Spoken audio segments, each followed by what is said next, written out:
Buenas noches con todos. La presente capacitación es sobre la espirometría de acuerdo a los estándares de la ATS 2019. Mi nombre es Martín Alarcón Escate, médico residente al tercer año de la especialidad de neumología de la sede Hospital Nacional Alberto Sabogal Soloure. Para empezar debemos definir que la espirometría es una prueba funcional, de verdad que nos ayuda muchísimo y que básicamente lo que va a hacer es medir flujos y capacidades, ¿no? Esto nos va a permitir obtener, a través de la medición de flujos, llegar a un diagnóstico de lo que viene a ser un patrones obstructivos y a través de las capacidades sugerir patrones de tipo restrictivo. Recordemos que básicamente al medir flujos, principalmente flujos, la espirometría va a servir para más que todo para para temas obstructivos. Para restrictivos vamos a tener que convalidar este resultado a través de otro tipo de exámenes, ya sea pletismografías o DELCO, como veremos más adelante, o mencionaremos más adelante, ¿no? Entonces, para las medidas, la ATS en el 2019 básicamente nos va a sugerir utilizar dos medidas, que es el FEP1 y el FBC, o sea, el volumen expiratorio forzado en el primer segundo y el FBC, el volumen expiratorio, capacidad vital forzada, ¿no? ¿Cuáles son las indicaciones para realizar una espirometría? Las indicaciones realizadas para una espirometría especificadas en la norma TS, la de 2019, vienen a ser aquellas relacionadas a diagnóstico, vigilancia, evaluación de discapacidad y, bueno, otros. Dentro del diagnóstico es básicamente para evaluar signos y síntomas o resultados anormales de pruebas de laboratorio. Por ahí que de repente tomamos un AGA y está disminuido el PO2 o estamos hablando de hipoxemia que no tiene una justificación aparente hasta ese momento, o por ahí que juntamos a un paciente y encontramos discretos sibilantes que nos pueden hacer llegar a pensar en algo más, o por ahí que es un paciente que tiene un antecedente de exposición a biomasa. Entonces podemos pensar en ese momento de que este paciente podría ser sugestivo o podría tener un problema relacionado a un tema obstructivo o un tema restrictivo. Para medir el efecto fisiológico de una enfermedad, para medir el avance, para evaluar el riesgo preoperatorio en el caso de cirugías de tórax, para evaluar el pronóstico de enfermedad, ¿no? En el caso de fibrosis pulmonar, por ejemplo. Vigilancia para ver cómo el paciente va a responder en una prueba terapéutica, para monitorizar la progresión de la enfermedad. Volvemos a mencionar el tema de las fibrosis pulmonares, ¿no? Para monitorizar a personas de los efectos de ciertas exposiciones a agentes nocivos. En el caso, por ejemplo, de la discapacidad de deterioro, como parte de evaluar a pacientes, como parte de programar rehabilitación, evaluar riesgos, una parte de evaluación de seguros, evaluación de las personas por motivos legales, incluso también lo que viene a ser pues investigación de ensayos clínicos, vigilancias y sobre todo ahora se está dando bastante énfasis, bueno, en los últimos años en lo que viene a ser las evaluaciones preocupacionales, ¿no? Preocupacionales y ocupacionales, periódicas y preocupacionales, ¿no? Contraindicaciones de la espirometría.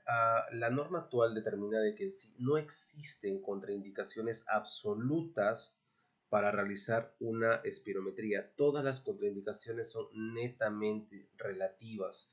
En este caso debemos considerar de que esas contraindicaciones están relacionadas a lo que viene a ser aumentos en la demanda de miocardio o la presión, aumento en la presión torácica, aumentos de la presión de los senos nasales y el oído medio, aumento en la presión intracraneal o intraocular, y obviamente y en nuestros tiempos ahora está condicionando el tema del control de infecciones, ¿no?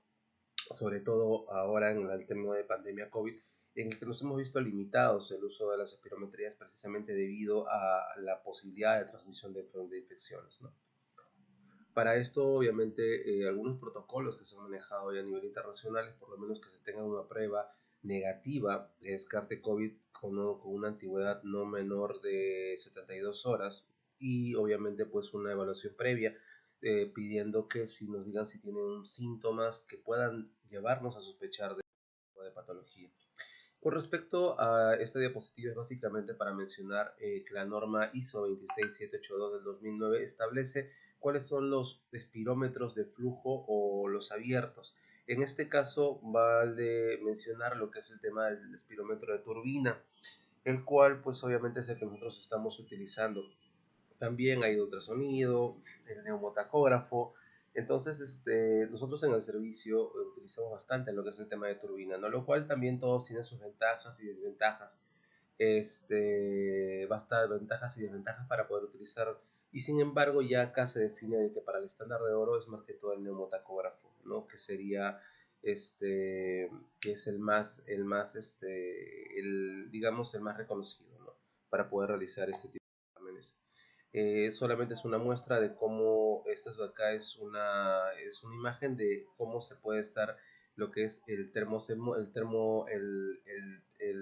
sensor de flujo ultrasónico o el tipo anemómetro, y por ejemplo podemos observar también lo que es el ejemplo de lo que es la turbina, ¿no? Como esto es obviamente pasa el flujo, ¿no? Sale una señal que puede codificar el equipo, y este equipo a su vez pues obviamente da señales y lo traduce en lo que vienen a ser gráficas, ¿no?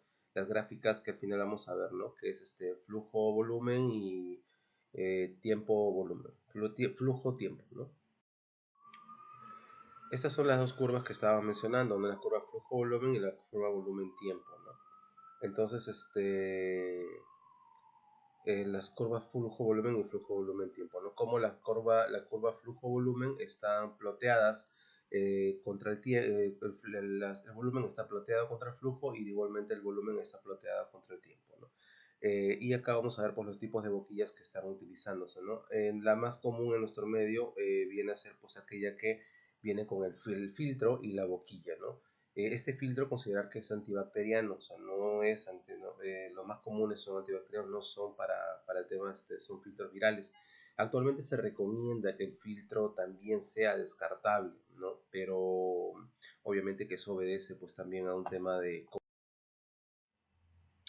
la garantía de calidad del dispositivo. La norma nos habla de la garantía del espirómetro, de la jeringa de calibración, las posibles razones de la falla de ventilación.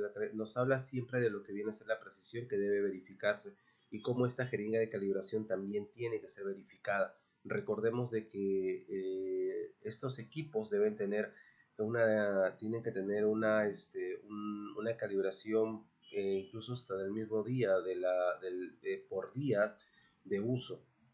Y obviamente incluso hasta la jeringa con la cual calibramos una jeringa de 3 litros también debe estar calibrada para poder hacerlo, y obviamente llevar un registro de ello para poder tener en cuenta y realizar esta documentación que debe estar al alcance o a la vista para poder verificar estos valores.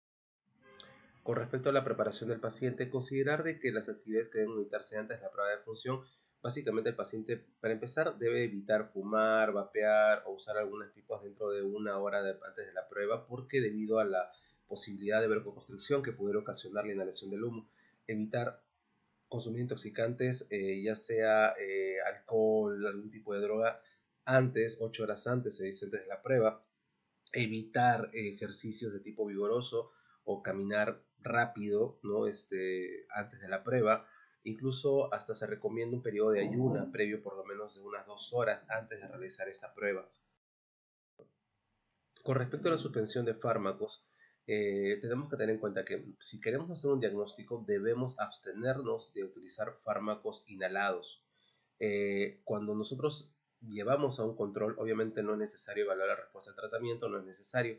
La norma 2019 nos dice, por ejemplo, nos habla de tiempos de suspensión de lo que son fármacos, pero relacionados a lo que vienen a ser los agonistas, los beta-agonistas o los anticolinérgicos, tanto de acción corta como de acción prolongada. Sin embargo, nos dice también la norma que cuando el paciente está utilizando corticoides, ya sea inhaladores o bioral o Montelukast, ¿no? O medicamentos tipo Montelukast, entonces no es necesario hacer la suspensión de este tipo de medicamentos, ¿no? Pero sí nos habla de lo que es la interrupción de estos fármacos. Por ejemplo, nos menciona de que los beta-2 por ejemplo, de acción corta, ya sea salbutamol, debe tener un periodo de suspensión de 4 a 6 horas. El bromuro de hipatropio debe tener un tiempo de suspensión de 12 horas. Y los más prolongados, como el formoterol, salmeterol, 24 horas, ¿no? Y, por ejemplo, en el caso de pacientes con EPOC, en el cual se utilizan, por ejemplo, lo que son el indacaterol, el copirronio, evitar la suspensión de estos de 36 o 48 horas. En el caso de estos medicamentos que pueden ser mezclados, podemos considerar de que tengan dos componentes. Se sugiere que se utilice el componente que tenga mejor se toma en cuenta el tiempo del medicamento que tenga más prolongado. Por ejemplo, si en el caso de un producto que tenga idacaterol y pirronio, entonces no vamos a dejarlo suspender 36 horas, sino 48 horas. ¿Por qué? Porque el glicopirronio tiene pues obviamente una duración de 48. Con respecto al procedimiento de la prueba, considerar de que se identifican 4 fases distintas de esta maniobra: una inspiración máxima, una ráfaga de expiración, una expiración completa continua durante un máximo de 15 segundos y al término de esta expiración, una inspiración al máximo para valorar el flujo de regreso del volumen pulmonar máximo, ¿no? Recordemos de que antes del procedimiento de la prueba, primero lavarse las manos, preparar al paciente, debemos de que el paciente se lave las manos, registrar su edad, su nacimiento, su sexo, su etnia, medir lo que es importante tener la medición del paciente, su talla, ¿ya? Sin zapatos y pegado obviamente a la pared, y su peso, ¿no? Incluso mencionan de que si estamos seguros de la talla, entonces de la talla que se ha registrado, no se debe volver a tallar hasta dentro de un año, pero si estamos seguros obviamente de lo que es la prueba, ¿no?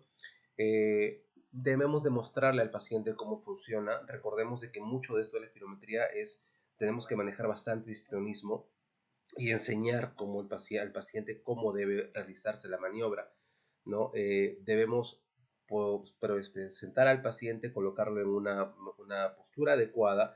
Entonces el paciente debe estar sentado, se debe utilizar un clip nasal, eh, colocar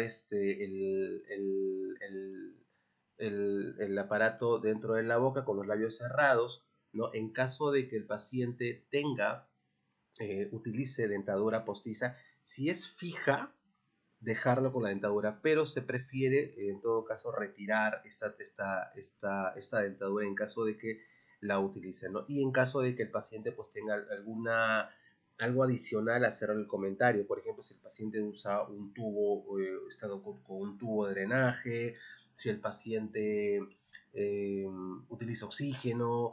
Entonces, todo ese tipo de cosas se deben considerar o mencionar dentro del informe. Dentro de esto, las pruebas de realización de la respiración forzada, como ya mencioné, el paciente debe estar sentado en un silla con respaldo y debe estar con la pinza nasal. Es necesario que tenga que tener la pinza nasal. Ya si no contamos con una pinza nasal, en todo caso se puede hacer de manera manual, pero se tiene que hacer el pinzamiento nasal. Se debe explicar al paciente el uso de la prueba. Ante disnea, cianosis o alteración de la conciencia, se debe suspender la prueba.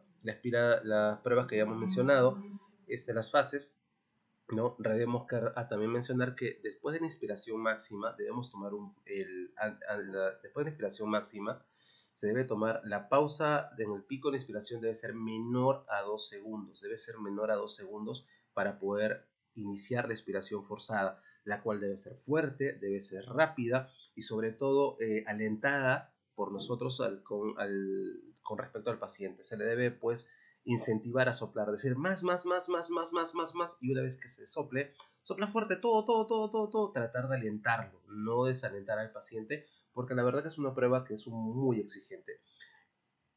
Volver a inspirar y luego volver a inspirar tan profundamente como sea posible al término de la expiración completa. ¿Por qué esto? Porque esto nos va a permitir corroborar si es que partimos realmente de una inspiración, máxima, ¿no? O sea, si es que partimos de una capacidad pulmonar, capacidad pulmonar total adecuada, ¿no? Nos va a permitir ver esto. ¿Cuántas veces debemos tener por lo menos debemos tener por lo menos 3 pruebas correctas, buenas, con una diferencia de 1 minuto para que tiempo como para que pueda recuperar el paciente, y se pueden repetir máximo hasta 8 veces esta prueba.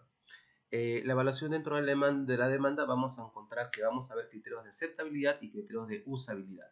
La diferencia básicamente y criterios de repetitividad. Estos criterios nos van a permitir obtener em, la, la calidad de una prueba. Entonces vamos a ver, por ejemplo, que nosotros vamos a ver criterios de aceptabilidad si el paciente pues obviamente tiene un volumen extrapolado menor a 5% o 0.1 litros, lo que sea mayor, ¿no? Entonces, esto nos va a permitir saber si es que está requerido. Cuando el paciente no cumple con estos, debemos ver lo que sean los criterios de usabilidad.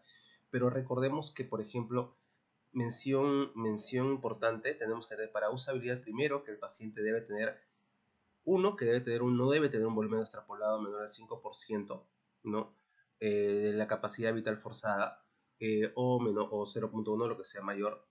No debe haber evidencia de un ajuste de flujo cero defectuoso, o sea, debemos partir del flujo cero para iniciar la prueba, y no debe tener cierre glótico en el primer segundo de respiración. Los demás, estas son importantísimas para siquiera considerar una usabilidad de la prueba, ¿no? Y lo que es la repetitividad, pues obviamente en niños mayores de 6 años, que hay una diferencia de los valores más grandes entre FBC, que debe ser menor o igual a 150 mililitros, o sea, 0.15 litros, ¿no? Y igual que la misma diferencia sea entre el FEP1, ¿no? Y en niños menores de 6 años, menores igual de 0.1 litros o el 10% del valor más alto, igual para el FEP1. Esto de acá, de todas maneras, esto va a permitirnos pues estas pruebas, estos valores, no es necesario que pertenezcan a la misma maniobra, no pueden ser diferentes maniobras.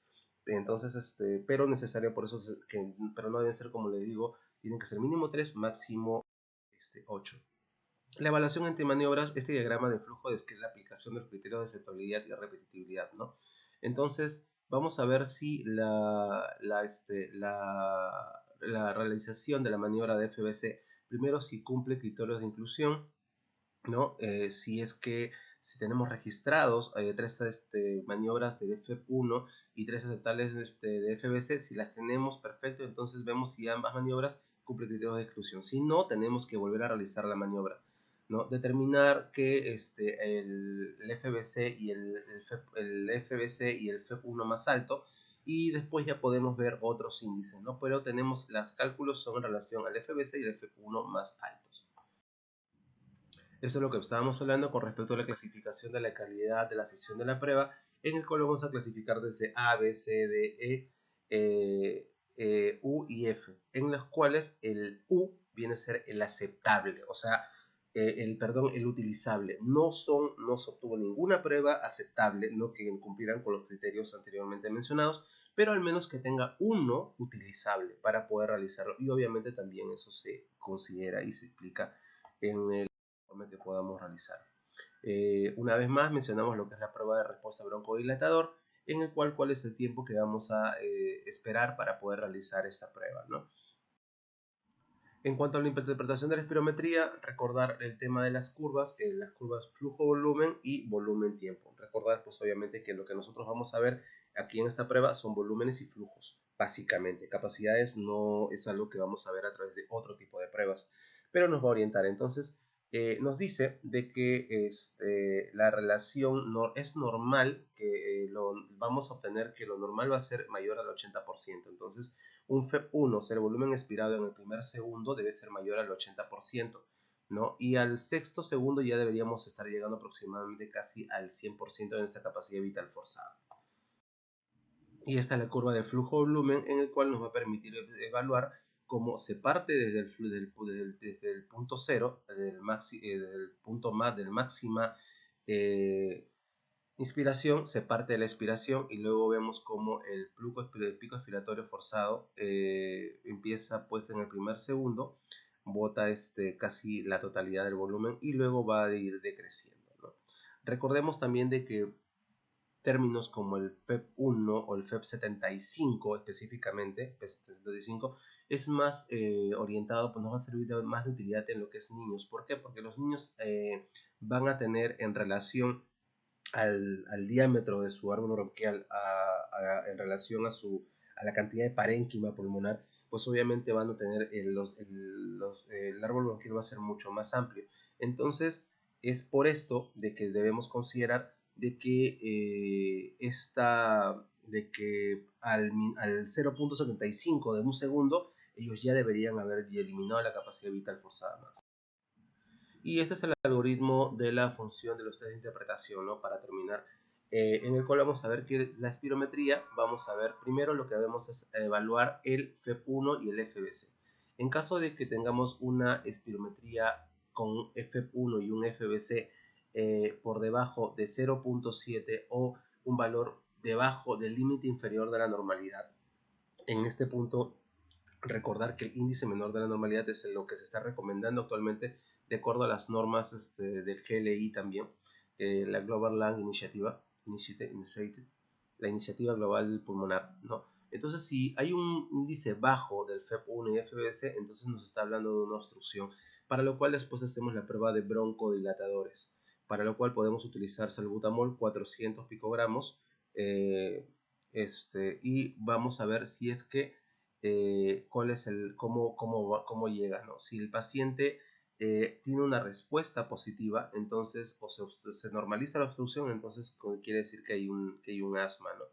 Pero si el FB1 no presenta cambios o hay parcialmente o hay cambios eh, relativos o no hay un cambio sustancial mayor al 200%, entonces tenemos que tomar del 200 mililitros o el 12%, entonces podemos iniciar otra prueba que es el DELCO, ¿no? Entonces el cual nos va a permitir llegar a un diagnóstico ya sea de asma o EPOC o incluso pues un EPOC con tipo enfisema, bronquiolitis. Y en caso de que sea una normal o un bajo o una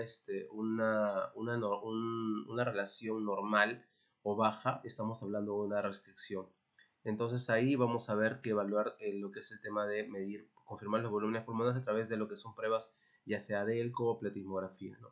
Y en caso de que la espirometría salga normal, pero nosotros aún seguimos pensando que pueda presentar signos sugestivos de asma, entonces podemos pensar en pruebas de broncoprovocación, pero obviamente estas deben ser en un ambiente controlado en unidades especiales, ¿no? Y la DELCO pues obviamente nos va a permitir obtener medidas también normales o altas, ¿no? Y nos va a permitir evaluar si es que la causa de la espirometría puede ser también de otro tipo de índole, ¿no? Porque por ejemplo pueden ser que sea un problema vascular, anemia, eso es lo que justifique pues, los síntomas respiratorios que nos llevan a indicar esta